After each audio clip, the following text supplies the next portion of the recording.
కొండా సురేఖ గారు సమంతకి అపాలజీ చెప్పడం అనేది అంతకన్నా స్టూపిడిటీ అయితే నేను చూడలేదు. ఫస్ట్ ఆఫ్ ఆల్ సమంతని ఎక్కడ అవమానించారు?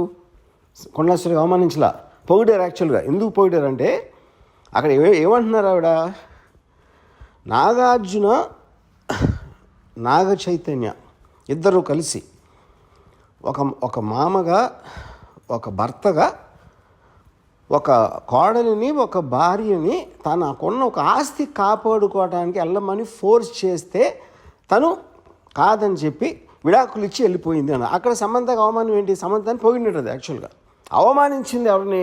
అత్యంత జుగుప్సగా అవమానించింది నాగార్జున చైతన్యాన్ని. అసలు దాని టాపిక్ ఎత్తట్లా, దాని గురించి ఇంతవరకు మాట్లాడలేదు ఎవరు. సో ఇప్పుడు ఇలాంటిది చెప్పడం కన్నా అంటే అక్కినేని కుటుంబం అంత ఉన్న హుందాతనం, వాళ్ళకున్న extraordinary reputation, most dignified and reputed, అది ఒకసారి పక్కన పెట్టి ఏ ఇంట్లో అయినా ఒక మామని భర్తని ఇలాంటి ఆరోపణ నేనైతే నా జీవితంలో ఏం లేదు ఇలాంటిది. ఇది చాలా సీరియస్గా తీసుకుని నా రిక్వెస్ట్ నాగార్జునకి, చైతన్యకి ఇలా వదిలేయకుండా, మళ్ళీ ఇలాంటివి జరగకుండా ఇండస్ట్రీ అందరి కోసం, ప్రజలందరి కోసం కూడా సీరియస్గా తీసుకుని మర్చిపోలేని గుణపాఠం నేర్పించాలి. దీనికి తప్పిస్తే మన దగ్గర వేరే మార్గం లేదు. ఇలాంటిది మళ్ళీ జరగకుండా చూడాలి. కొండా సురేఖ గారు సమంతకి అపాలజీ చెప్పడం అనేది అంతకన్నా స్టూపిడిటీ అయితే నేను చూడలేదు. ఫస్ట్ ఆఫ్ ఆల్ సమంతని ఎక్కడ అవమానించారు?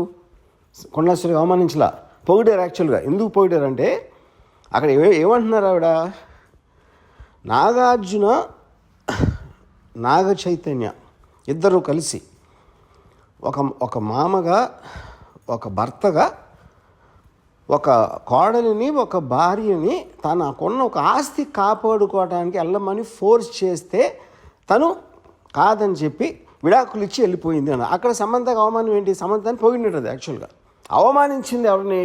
అత్యంత జుగుప్సగా అవమానించింది నాగార్జున చైతన్యాన్ని. అసలు దాని టాపిక్ ఎత్తట్లా, దాని గురించి ఇంతవరకు మాట్లాడలేదు ఎవరు. సో ఇప్పుడు ఇలాంటిది చెప్పడం కన్నా అంటే అక్కినేని కుటుంబం అంత ఉన్న హుందాతనం, వాళ్ళకున్న extraordinary reputation, most dignified and reputed, అది ఒకసారి పక్కన పెట్టి ఏ ఇంట్లో అయినా ఒక మామని భర్తని ఇలాంటి ఆరోపణ నేనైతే నా జీవితంలో ఏం లేదు ఇలాంటిది. ఇది చాలా సీరియస్గా తీసుకుని నా రిక్వెస్ట్ నాగార్జునకి, చైతన్యకి ఇలా వదిలేయకుండా, మళ్ళీ ఇలాంటివి జరగకుండా ఇండస్ట్రీ అందరి కోసం, ప్రజలందరి కోసం కూడా సీరియస్గా తీసుకుని మర్చిపోలేని గుణపాఠం నేర్పించాలి. దీనికి తప్పిస్తే మన దగ్గర వేరే మార్గం లేదు. ఇలాంటిది మళ్ళీ జరగకుండా చూడాలి. హే ఆల్, నేను మీ సుమంత్ని. Please subscribe to India Glitz Telugu. Hi, this is Ravinder. Please subscribe India Glitz Telugu. Hi guys, నేను మీ వర్షిని. Please do subscribe to India Glitz Telugu. Hi, this is Nirupam. Please subscribe to India Glitz Telugu. Hi viewers, నేను మీ Shashank. Please subscribe to India Glitz Telugu. Hello guys, నేను మీ Annie. Please do subscribe to India Glitz Telugu.